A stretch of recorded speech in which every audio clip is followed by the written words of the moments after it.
என்னதான் காதலை கொட்டி கொடுத்தாலும் அந்த அளவு கடந்த அன்பே சில சமயம் அவங்களுக்கு எதிராக திரும்புறது உண்டு. அப்படித்தான் இங்க ஒருத்தர் அவரோட மனைவி மேல தீராத காதல் கொண்டிருக்காரு. ஆனா பாருங்க, அந்த தீரா காதலே அவரோட மனைவி அவருக்கு துரோகம் செய்ய வைக்குது. தினம் தினம் போர் அடிக்கிற வாழ்க்கை வாழ்ந்துட்டு இருக்கிற அவங்க வாழ்க்கையில எதிர்பாராத விதமா ஒரு ஆணை சந்திக்கிறாங்க. அவனோட வசீகர தோற்றத்துல பார்த்ததும் மயங்கி நெருங்கி பழகிறாங்க. அவன் கொடுக்கிற அந்த வெரைட்டியான இன்பத்துல தன்னை மறந்து தன் கணவனை மறந்து மேலும் மேலும் தவறு செய்றாங்க. ஒரு கட்டத்துல இந்த கள்ளக்காதல் கணவருக்கு தெரிய வர அதுக்கு அப்புறம்தான் பிரச்சனையே ஆரம்பமாகுது. இதுதாங்க இந்த படத்தோட கதை சுருக்கம். படத்தோட ஆரம்பத்துல பாத்தீங்கன்னா ஒரு ரம்யமான சூழ்நிலையில ஒரு தனி வீடு, ஒருத்தரை பார்த்து சிரிக்க கூட காசு கேட்கிற ஒரு ஹை கிளாஸ் கம்யூனிட்டி இருக்கிற ஏரியால தான் நம்ம ஹீரோயின் ஒரு வீடு வாங்கி குடியிருக்கிறாங்க. அருமையான கணவர், சுட்டியான ஒரு 8 வயசு மகன், இவங்க தான் அந்த குடும்பமே. கணவருக்கு மனைவி மகன் தான் எல்லாமே. மனைவி அளவுக்கு அதிகமா நேசிப்பாருங்கிறத நான் ஏற்கனவே சொல்லிட்டேன். மனைவிக்கும் கணவர் மேல காதல் உண்டு, பாசமும் உண்டு. காலையில எழுந்ததும் மகனை ஸ்கூலுக்கு அனுப்புறது, கொஞ்ச நேரத்துல கணவரும் ஆபீஸ் கிளம்பி போயிடுவாரு. மனைவிக்கு போர் அடிக்கிற ஒரு லைஃப். தினம் தினம் நாளை நகர்த்தவே அவங்க ரொம்ப கடினமா உணர்றாங்க. இந்த மாதிரி ஒரு சூழ்நிலையில தான் ஒரு ட்ரெயின் பிடிச்சி சிட்டிக்குள்ள வராங்க. இவங்க இருக்கிறது அவுட்டர் ஏரியாங்கிறனால எங்க போகணும்னாலும் ஒன்னா கார் இருக்கணும், அப்படி இல்லைன்னா ட்ரெயினை பிடிச்சி போகணும். அந்த மாதிரி தான் ஹீரோயின் இப்போ ஒரு ட்ரெயினை பிடிச்சி டவுனுக்கு வந்திருக்காங்க. மகனுக்கு தேவையான பொருள் எல்லாம் ஒரு டிபார்ட்மெண்ட் ஸ்டோர்ல போய் வாங்கிட்டு வெளியே வரும்போது பயங்கர காற்றடிக்குது. காத்துனாலும் காத்து சும்மா ரோட்ல இருக்கிற அத்தனை பொருள்களும் பறந்தடிக்குது. அந்த அளவுக்கு ஒரு மிகப்பெரிய காத்து. கையில இருக்கிற பேக் எல்லாம் பறக்குது. அதுல இருக்கிற பொருள் எல்லாம் அந்த காத்துக்கு ரோடு முழுக்க பறக்குது. அதை பிடிக்க ஓடுனவங்க நிறைய புக்குகளை சுமந்துட்டு வந்துட்டு இருக்க ஒரு நபர் மீது போய் இடிச்சு 2 பேரும் கீழே விழுகிறாங்க. விழுந்ததுல ஹீரோயினுக்கு கால் முட்டியில 2 இடத்துலயும் காயமாகுது. அந்த விழுந்த நபரும் வேகமா எழுந்திருச்சு காத்துல பறந்துட்டு இருந்த ஹீரோயினோட பொருள்கள் எல்லாத்தையும் எடுத்து அவங்க பேக்ல போட்டு கொடுக்குறாங்க. எதிர்பாராத விதமா மோதிட்டதால அவங்க 2 பேரும் பரஸ்பரம் சாரி சொல்லிக்கிறாங்க. 2 பேரும் ஒருத்தரை அறிமுகப்படுத்திக்கிறாங்க. ஹீரோயின் தன்னோட பேர் காணி அப்படின்னு அவர்கிட்ட அறிமுகப்படுத்த, என்னோட பேர் பால் அப்படின்னு அவர் அறிமுகப்படுத்திக்கிறாரு. அந்த பால் அவரை பார்த்த மாத்திரத்திலேயே ஹீரோயினுக்கு ரொம்ப பிடிச்சு போயிருது. அவருடைய வசீகரமான தோற்றமா அல்லது அவரோட கள்ளம் கபடம் இல்லாத சிரிப்பா அப்படின்னு தெரியல. அவரோட வீடு பக்கத்திலேயே மாடியில 3வது ஃப்ளோர்ல இருக்கு. என் ரூமுக்கு வந்தா எங்கிட்ட இருக்கிற மெடிசன் தர உங்க புண்ணுக்கு போட்டுட்டு காத்து நின்னதுக்கு அப்புறம் நீங்க வீட்டுக்கு போலாம் அப்படின்னு அவர் சொல்றாரு. இல்ல நான் இப்ப போகணும்னு ஹீரோயின் சொல்றாங்க. எனக்கு ஒரு டாக்ஸி மட்டும் பிடிச்சு கொடுங்க அப்படின்னு ரிக்வஸ்டா கேட்க 2 பேரும் ட்ரை பண்ணி பார்க்குறாங்க. எந்த டாக்ஸியுமே அங்கே நிற்கிற மாதிரி தெரியல.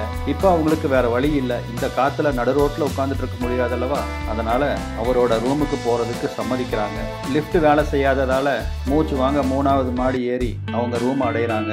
அந்த ரூம் பார்த்தீங்கன்னா எங்க பார்த்தாலும் புக்ஸா இருக்கு. ஏகப்பட்ட ஷெல்ஃபு, எல்லா ஷெல்ஃப்லையும் விதவிதமான புத்தகங்களா இருக்கு. ஒரு வழியா ஹீரோயினும் பாத்ரூம்குள்ள போய் அங்க இருக்கிற அவங்க மெடிசன் கேபினெட்டை ஓபன் பண்ணி பொண்ணுக்கு மருந்தெல்லாம் போட்டுட்டு வெளியே வராங்க. இவரும் காஃபி போட்டு வச்சிருக்காரு. ஹீரோயினுக்கு காஃபி கொடுக்குறாரு. அவங்களும் அதை குடிச்சிட்டு கிளம்புற சமயத்துல எங்கிட்ட இருக்கிற புக்ல ஒண்ணு பிடிச்சது நீங்க எடுத்துக்கங்கன்னு பால் சொல்றாரு. ஒரு வழியா காத்தும் நின்னுருச்சு. ஒரு டாக்ஸில வீடு வந்து சேர்றாங்க. அன்னைக்கு நைட்டு வீட்டுல டின்னர்ல ஹீரோயின் சரியாவே சாப்பிடல, அரைக்குறையா சாப்பிட்டுட்டு ரொம்ப சிந்தனையோடயே இருக்காங்க. இப்ப அடுத்த சீன்ல பாலை பாக்குறதுக்காக ஹீரோயின் வந்திருக்காங்க. நீ கண்டிப்பா வருவ அப்படின்னு எதிர்பார்த்தது மாதிரி இருக்கு பாலோட சிரிப்பு. அப்ப அந்த ரூம்ல ஒரு இனிமையான மியூசிக் கேட்குது.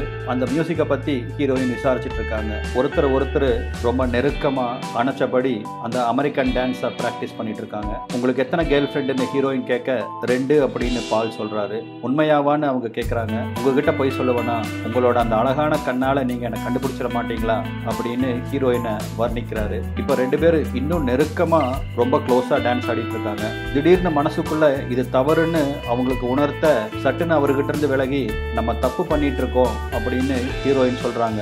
நமக்கு பிடிச்சி செய்யறது எதுவுமே தப்பாகாதுன்னு பால் டைலாக் எல்லாம் பேசுறாரு. இல்ல என்னால முடியாது அப்படின்னு ஒத்த வார்த்தையில சொல்லிட்டு விடுவிடுன்னு அங்கிருந்து கிளம்பி போறாங்க. ரொம்ப ஏமாற்றமா பால் அங்க நிக்கிறாரு. ஆனா பாருங்க, போன வேகத்திலேயே ஹீரோயின் திரும்பி வராங்க.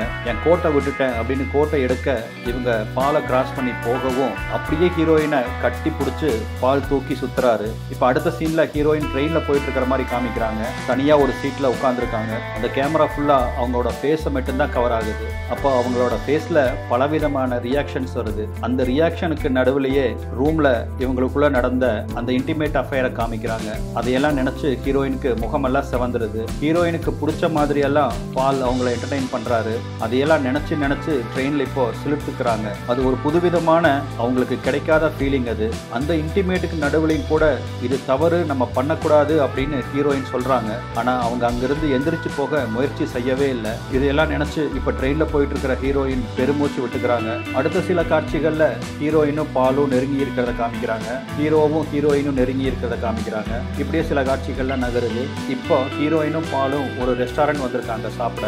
அன்னைக்கு ஆக்சுவலாக ஹீரோவும் ஹீரோயினை வந்து ஒரு ரெஸ்டாரண்ட்டுக்கு போகலாம் மத்தியானம்னு சொல்லியிருப்பாங்க. எனக்கு வேலை இருக்குன்னு மறுத்துட்டு இப்போ பால் கூட வேற ஒரு ரெஸ்டாரண்ட் வந்திருக்காங்க. எப்போ இந்த பாலை மீட் பண்ண ஆரம்பிச்சாங்களோ அதிலிருந்து கணவனை கொஞ்சம் கொஞ்சமாக அவங்க அவாய்ட் பண்ண ஆரம்பிக்கிறாங்க. இது லைட்டாக கணவருக்கு புரியுது. ஆனால் அவங்களுக்கு என்ன பிரச்சனைங்கிறது இன்னும் அவருக்கு தெரியல. என்ன தைரியம் இருந்தால் இப்படி ஓப்பனான ரெஸ்டாரண்ட்டுக்கு கூப்பிட்டுருப்பேன் அப்படின்னு செல்லமாக கோவிச்சுட்டே பால் கூட அந்த ரெஸ்டாரண்ட்டில் ரொம்ப நெருக்கமாக உட்காந்துருக்காங்க. இப்போ அடுத்த சீனில் ஹீரோயின் பாத்டப்ல குளிச்சுட்டு இருக்காங்க. குறும்புத்தனமாக பால் அவங்க இடுப்பு பக்கத்தில் ஒரு லவ் சிம்பல் போட்டு வச்சிருப்பாரு. அதை இப்பதான் அவங்க கவனிக்கிறாங்க. அவர் அந்த சிம்பல் போடும்போது இவங்க தூங்கிட்டு இருந்தாங்க, அதனால அதை கவனிக்கல. இப்போ அதை அழிக்க முயற்சி பண்ணிட்டு இருக்கும்போது அங்க ஹீரோ வராரு. நானும் பாத்டப்குள்ள வரலாமான்னு கேட்டுட்டு இப்ப ஹீரோவும் உள்ள வராரு. அவங்களுக்கு எதிராக வந்து உட்கார்றாரு. இப்ப மனைவி அவர் நெருங்கி வரவும் எனக்கு ரொம்ப குளிர் அடிக்குதுன்னு ஹீரோவை தவிர்த்துட்டு போயிடுறாங்க. என்ன செய்யறதுன்னு தெரியாம ஹீரோ முழிச்சிட்டு இருக்காரு. இப்ப அடுத்த சீன்ல வழக்கம் போல காலையில ஹீரோ கிளம்பிட்டு இருக்காரு.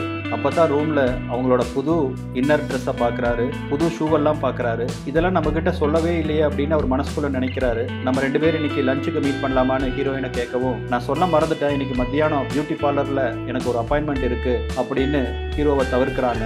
ஓகே, என்னைக்கும் போல நீ அழகா இருந்தா எனக்கு அதுவே சந்தோஷம் அப்படின்னு சொல்லிட்டு ஹீரோ ஆஃபீஸ் போறாரு. மனைவியோட செயல் அவருக்கு ரொம்ப சந்தேகத்தை கிளப்புது. அவங்க சொன்ன அந்த பியூட்டி பார்லருக்கு ஃபோன் பண்றாரு. ஃபோன் பண்ணி விசாரிச்சாதான் தெரியுது அந்த பேர்ல யாருமே இன்னைக்கு அங்க புக் பண்ணல அப்படிங்கிறது. ரொம்ப யோசனையா என்ன பிரச்சனை இவளுக்கு அப்படின்னு நினைச்சிட்டே உட்கார்ந்துருக்காரு. நம்ம ஹீரோயினும் ஹீரோக்கு அல்வா கொடுத்துட்டு அப்படியே அந்த பால் இருக்கிற ஏரியாவுக்கு நடந்து வந்துட்டு இருக்காங்க. அப்ப திடுதிப்புன்னு பாத்தீங்கன்னா எதுக்கால இவங்களோட பழைய ஃப்ரெண்ட்ஸ் 2 பேர் மீட் பண்றாங்க. அவங்க 2 பேரும் லஞ்சுக்கு போலான்னு ஹீரோயினை ஆஃபர் பண்றாங்க. இதோ பக்கத்துலயே இங்க ஒரு சின்ன ரெஸ்டாரண்ட் இருக்கு, இங்க போலான்னு சொல்லி ரெஸ்டாரண்ட்டுக்கு வராங்க. தவிர்க்க முடியாம இவங்களும் ஃப்ரெண்ட்ஸ் கூட இந்த ரெஸ்டாரண்ட்டுக்குள்ள வந்து லஞ்சுக்கு உட்கார்றாங்க. ஒரு நிமிஷம் வந்துடுறேன்னு சொல்லிட்டு உள்ளுக்குள்ள போய் அங்க இருக்கிற பூத்துல இருந்து பாலுக்கு போன் பண்ணி நம்ம ரெகுலரா மீட் பண்ற ரெஸ்டாரண்ட்ல தான் நான் இருக்கேன், கூட 2 ஃப்ரெண்டும் இருக்காங்க, நீ வரையா அப்படிங்கிற மாதிரி கேட்கவும் அடுத்த சீன்லயே பாலும் உள்ள என்டர் ஆகுறாரு. இவங்க 3 பேரும் ஒரு டேபிள்ல உட்காந்து பேசிட்டு இருக்கிறத பார்த்துட்டே போறாரு. வந்திருந்த 2 ஃப்ரெண்ட்ஸுமே பாலை சைட் அடிச்சிட்டு இருக்காங்க. ரொம்ப ஸ்மார்ட்டா இருக்கான்னு அவனை ரொம்ப புகழ்ந்துட்டு இருக்காங்க. டாய்லெட் போயிட்டு வரேன்னு அவங்க ஃப்ரெண்ட்ஸ் கிட்ட சொல்லிட்டு ஹீரோயின் எந்திரிச்சு உள்ள வராங்க. அப்ப உள்ளுக்குள்ள பால் நின்றுட்டு இருக்காரு. ஹீரோயினை பார்த்த உடனே அந்த டாய்லெட் ரூமை ஓபன் பண்ணி 2 பேரும் உள்ள போயிடுறாங்க. அடுத்த சில நிமிஷங்கள் 2 பேரும் பயங்கர ஃபோர்ஸ்ஃபுல்லா லவ் பண்ணிட்டு வெளியே வந்து ஹீரோயின் ஃப்ரெண்ட்ஸ் கூட ஜாயின் பண்ணிக்கிறாங்க. டாய்லெட் ரூம்ல லவ் பண்ணது பத்தாம ஒரு வழியா ஃப்ரெண்ட்ஸை கழட்டி விட்டுட்டு ஹீரோயின் திருப்பியும் பால் ரூமுக்கு வராங்க. திரும்பவும் அங்க ஒரு லவ் டிராமா அரங்கேறுது. அதே சமயத்துல ஹீரோ அவரோட ஃப்ரெண்டுக்கு ஃபோன் பண்றாரு. 2 பேரும் ஒரு பார்க்ல மீட் பண்றாங்க. அவர் ஒரு டிடெக்டிவ் ஏஜென்ட். என் மனைவியை ஃபாலோ பண்ணி எனக்கு ரிப்போர்ட் தாங்க அப்படின்னு கேட்கவும் அவரும் சரின்னு சொல்லி அந்த பொறுப்பை ஏத்துக்கிறாரு. நாளுக்கு நாள் ஹீரோயினுக்கு பால் மேல காதல் இன்னும் அதிகரிக்குது. பால் கூட இருக்கிற அந்த சில மணி நேரங்கள் மட்டும்தான் அவங்களுக்கு முழு சந்தோஷத்தை கொடுக்கறதா நினைக்கிறாங்க. ஆபீஸ்ல எந்த வேலை செய்யறதுக்கும் ஒரு பிடிப்பே இல்லாம ஹீரோ ரொம்ப அப்செட்டா இருக்காரு. அதே சமயத்துல இங்க ஹீரோயினும் பாலும் படம் பார்க்க போயிருக்காங்க. அந்த சினிமா தியேட்டர்ல 2 பேரும் பயங்கரமா லவ் பண்ணிட்டு இருக்காங்க. இப்போ இவங்க சினிமா தியேட்டர்ல இருந்து வெளியே வர்றது, பார்க்குக்கு போறது, ரோட்ல யாருக்கும் தெரியாம ஒருத்தர் கிஸ் பண்றது எல்லாமே யாரோ போட்டோ எடுக்கிற மாதிரி காமிக்கிறாங்க. அது யாருன்னா நம்ம ஹீரோ அப்பாயிண்ட் பண்ணியிருந்த அந்த டிடெக்டிவ் தான். அவங்களுக்கு தெரியாமையே அவங்க 2 பேர்த்தையும் போட்டோ எடுத்துட்டு இருக்காரு. இன்னொரு முறை பால் கூட ரொம்ப தீவிரமா லவ் மேக்கிங்ல இருந்த ஹீரோயின் தன்னோட பையனை 3 மணிக்கு ஸ்கூலை விட்டு கூட்டிட்டு வர்றதுக்கு கூட மறந்துடுறாங்க. 5 மணி ஆகுது. இப்பதான் அவங்களுக்கு ஸ்ட்ரைக் ஆகுது, ஐயோ பையன் ஸ்கூல்ல தனியா வெயிட் பண்ணிட்டு இருப்பானேன்னு. கார் எடுத்துட்டு பையனை கூப்பிடுறதுக்கு வேகமா போறாங்க.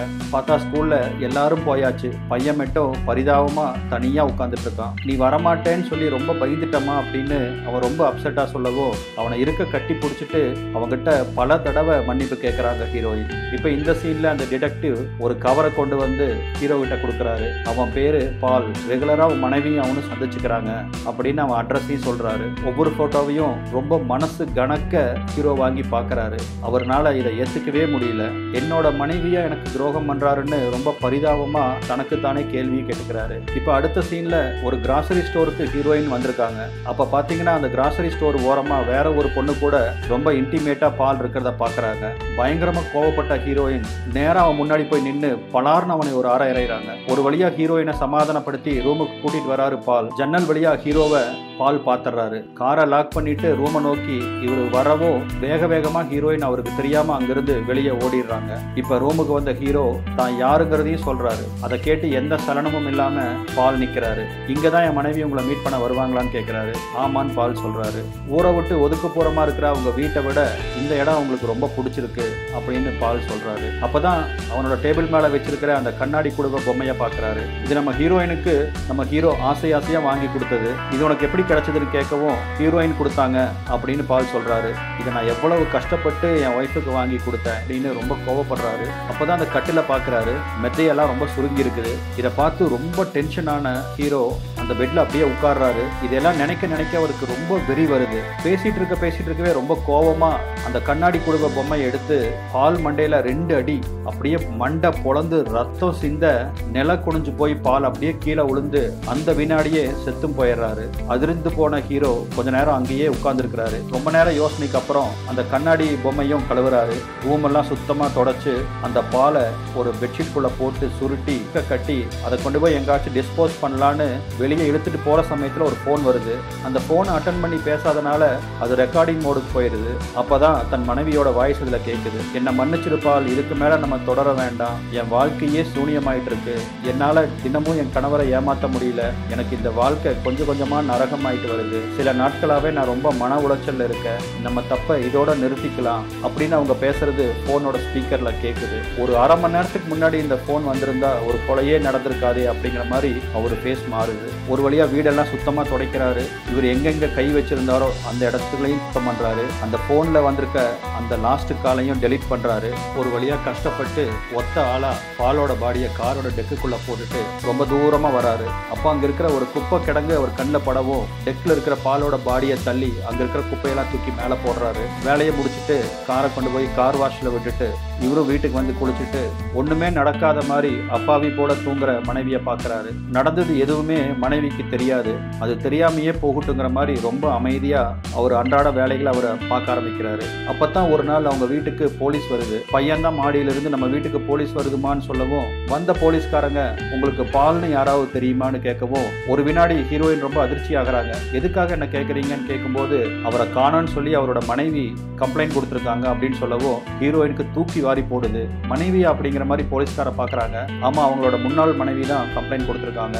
அவர் வீட்டில் உங்க நம்பர் இருந்தனால கேட்க வந்தோம் அப்படின்னு சொல்லவும் நான் ஒரு புக்கு வாங்குற விஷயமா அவரை பார்த்தேன், மற்றபடி வேற எனக்கு எதுவும் தெரியாது அப்படின்னு அவங்க சொல்லவும் சப்போஸ் அவரை பத்தி ஏதாவது தகவல் கிடைச்சதுன்னா எங்களுக்கு இன்ஃபார்ம் பண்ணுங்கன்னு அவங்களோட கார்டை கொடுத்துட்டு அவங்க கிளம்புறாங்க. இப்போ அந்த குப்பை கிடங்க காமிக்கிறாங்க.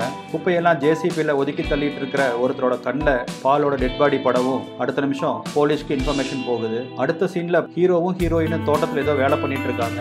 அப்போ அந்த வீட்டுக்கு திருப்பியும் போலீஸ் வருது. அப்பதான் அந்த போலீஸ்காரங்க பால் இறந்ததை பத்தி சொல்றாங்க. ஒரு நிமிஷம் ஹீரோயினுக்கு தூக்கி வாரி போட்டுருது.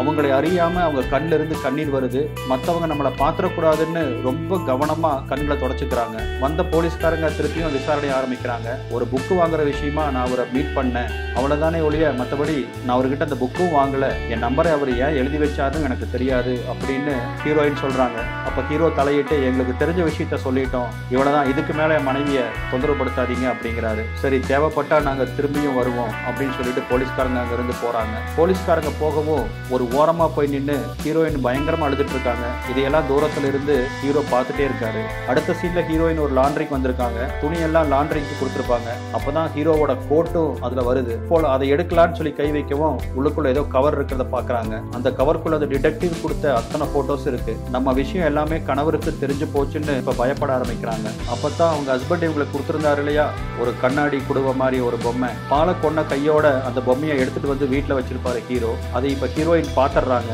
இருட்டான ரூமுக்குள்ள ஒரு ஓரமா ஹீரோ நின்றுட்டு இருக்காரு. என்ன நடந்துச்சு, பாலை என்ன பண்ணினீங்க அப்படின்னு கேட்டுட்டே ஹீரோயின் உள்ள வராங்க. அமைதியா திரும்பின ஹீரோ, நீ எனக்கு என்ன பண்ணினேங்கிறத சொல்லு, என்கிட்ட இருக்கிற அத்தனை காதலையும் உனக்கு கொடுத்தேன், என்னோட உயிரே உங்ககிட்ட தான் இருந்துச்சு, உன்னால இது எப்படி முடிஞ்சிச்சு, எதனால நீ எனக்கு துரோகம் பண்ணேங்கிறது எனக்கு சொல்லு அப்படின்னு கேட்டு அழுகிறாரு. பதில் எதுவும் சொல்ல முடியாத ஹீரோயின் மௌனமா நிக்கிறாங்க. எல்லாமே என் தவறுதான் அப்படின்னு ஒரு கட்டத்துல சொல்லி அழுகிறாங்க. மறுநாள் காலையில ரெண்டு பேரும் ஒண்ணுமே பேசிக்கல. மகன் கூட பியானோவை வாசிச்சுட்டு இருக்காரு ஹீரோ. ஹீரோயினும் அங்க உட்காந்து ஏதோ எழுதிட்டு இருக்காங்க. அப்பதான் கணவர் கொடுத்த பாக்குறாங்க. அதை எடுத்து இப்படின்னு திருப்பவும் அது ஓப்பன் ஆகுது. உள்ளுக்குள்ள பாத்தீங்கன்னா ஒரு சின்ன கிரீட்டிங் கார்டை மடிச்சு வச்ச மாதிரி இருக்கு. எடுத்து ஓபன் பண்ணி பாக்குறாங்க. இந்த கவரை நீ பாத்தீங்கன்னா நம்மளோட 25வது கல்யாண ஆனிவர்சரி வரைக்கும் ஓபன் பண்ணாத அப்படின்னு அதுல எழுதியிருக்கு. ஆனா ஹீரோயின் அதை ஓபன் பண்ணி பாக்குறாங்க. அப்ப பார்த்தா அவங்களோட ஃபேமிலி போட்டோ உள்ள இருக்கு. அந்த போட்டோக்கு பின்னாடி என்னுடைய வாழ்க்கையை தினம் தினம் சிறப்பாக்கும் என்னுடைய அழகிய மனைவிக்கு அப்படின்னு எழுதி வச்சிருக்காரு. அதை பார்த்துட்டு மௌனமா ஹீரோயின் அழுகிறாங்க. அவங்களுக்கு இப்ப அந்த பாலை மீட் பண்ணினதுல இருந்து ஒவ்வொரு காட்சியா ஞாபகத்துக்கு வருது. அழுதுட்டு இருக்க தன் மனைவிய ஆறுதல் படுத்துற விதமா ஹீரோவும் பக்கத்துல வந்து உட்கார்றாரு. நம்ம இதையெல்லாம் கடந்து பழையபடி சந்தோஷமா வாழலாம் அப்படின்னு ஹீரோயின் சொல்லிட்டு இருக்காங்க. அதன்படி மறுநாள் பார்ட்டிக்கு போய் கணவன் கூட ரொம்ப சந்தோஷமா டான்ஸும் ஆடுறாங்க. இப்ப இந்த கிளைமாக்ஸ்ல அவங்க 3 பேரும் ஒரு கார்ல போயிட்டு இருக்காங்க. அப்பதான் ஹீரோ அந்த விஷயத்த சொல்றாரு, நான் போய் போலீஸ்ல சரண்டராக போறேன் அப்படின்னு. அதை கேட்டு ஹீரோயின் ரொம்ப அதிர்ச்சி அடைகிறாங்க. வேண்டாம், என்னோட தப்புக்கு நீங்க தண்டனை அனுபவிக்க வேண்டாம், நம்ம 2 பேரும் வேற ஒரு நாட்டுக்கு போய் பீச்சோரமா ஒரு வீடு வாங்கி நம்ம மிச்ச வாழ்க்கைய அங்க வாழ்ந்து கழிக்கலாம் அப்படின்னு ஹீரோயின் சொல்லிட்டு இருக்காங்க. இப்ப கார் வந்து ஒரு சிக்னல்ல நிக்குது. அப்படியே அந்த சரௌண்டிங்கை காமிக்கிறாங்க. பார்த்தா ஒரு போலீஸ் ஸ்டேஷன் வாசல்ல அவங்க கார் நின்றுட்டு இருக்கு. அப்படின்னா ஹீரோ தன்னோட தவறுக்காக போலீஸ்ல சரண்டராக போறாரு அப்படிங்கிற அர்த்தத்தோட இந்த படம் முடியுது. உங்களுக்கு இந்த படம் பிடிச்சிருக்குன்னு நம்புறேன். வேற ஒரு தரமான படத்தோட மீண்டும் சந்திக்கலாம். நன்றி.